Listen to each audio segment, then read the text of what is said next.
speak. Greg, take it away. Thank you, Louis. It's been my pleasure. Morning, everybody. Thank you, Louis. Morning, everybody. It continues to be such an honor and a privilege for me to work here with so many amazing people here at Avid. Also being an independent and professional musician and producer, remixer, and DJ. All the challenges that Avid has really started to tackle with everything Louis has been talking about makes me really proud to be here. And we continue to tackle those challenges with version 12.7 of ProTools. So I'd like to give you just a quick rundown of some of the stuff that we've been working on in ProTools 12.7. So I've got a project. This is actually a project I've been working on in ProTools. Just a quick music idea that I've kind of been working on. And I'll just play it back here a little bit. Just I've got some grooves here, some frozen grooves with a drum machine from Native Instruments Machina, and a couple other things. So it's going to be a club track. That's what I typically like to do. And as I'm building this groove, I really want to continue, building the groove and making it a little bit stronger. Now, as a musician, as a producer, I've got a really large loop library and a lot of content that I've got to kind of manage, and that's a challenge, for a lot of us who are quickly trying to create music and stay inspired. What we've done in ProTools 12.7 is introduce a brand new feature called Soundbase. And here it is. Soundbase is our intelligent loop browser, and what it allows me to do is take all the content, all the loops and stuff that I've got in my library, and quickly access them and bring them into my project or session without having to really think about it. It keeps me right in that creative space. So as this groove is playing back, I can actually go and search some loops. Now the loops I'm actually going to be using today, with 12.7 we're also giving you guys a really amazing 2 gig library of loops, which was curated by myself over a few weeks from our friends at Loopmasters, one of our really great alliance partners. We're really proud of that. So as it's playing back, I can actually go ahead. You can see I've got some tags up here in Soundbase, and I can quickly find what I want to look for. So I'm going to look for some percussion. So I can just click the percussion tab, and you can see that Soundbase automatically and intelligently starts looking for anything with those tags. Now, of course, I can type some stuff in.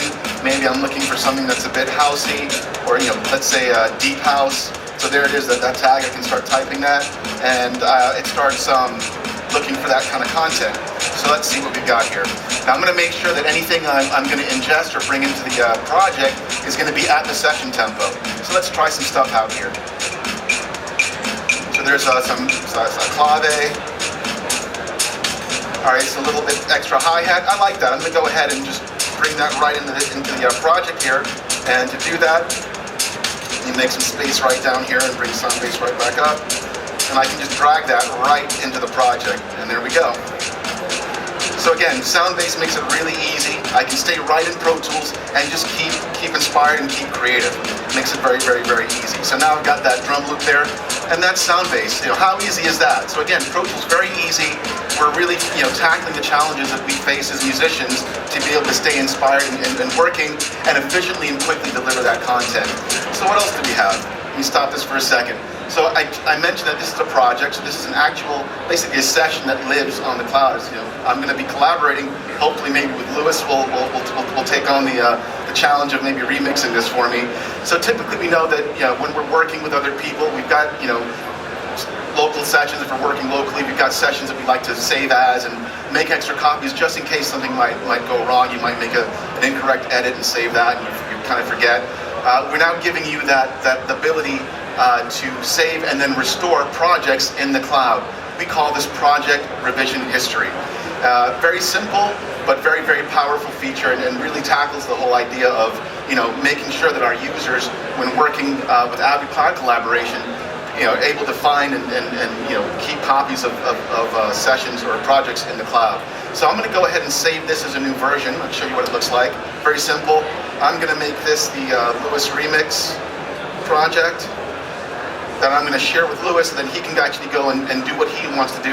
And just in case something goes wrong or awry, not that Louis would mess up, I can actually now go back and take a look at the revision history, and you can see here that I've got a couple different versions of that project that I can actually restore and look at and go back to if I need to. Again, working in the cloud can be kind of scary for some people, but at Avid we want to make sure that everybody feels comfortable and enabled to be able to stay creative. And that's project revision history.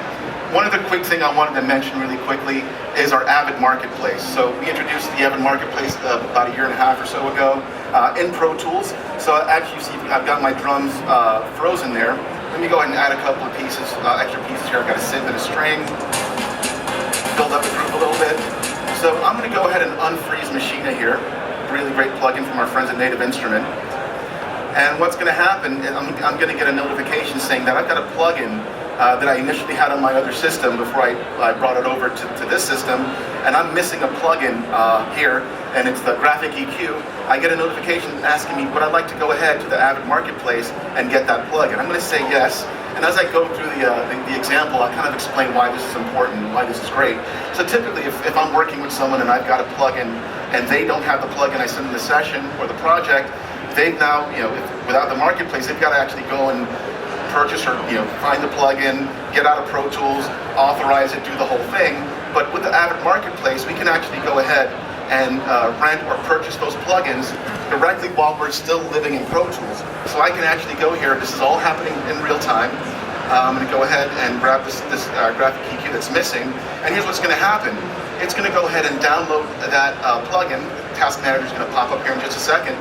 And what it's going to enable me to do is continue working.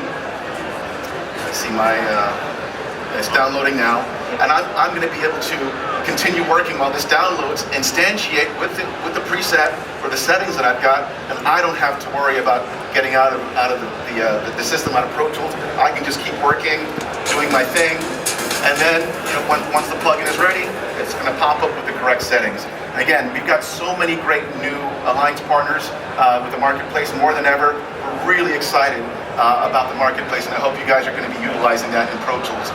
So that's basically it. I'm really happy with the work we're continuing to do. There's going to be a lot more coming this year, and we can't wait to show and share that with you. So that's my time. I want to turn it back over to Lewis and say thank you guys. Have a great show. Lewis, thanks, Greg. Appreciate it.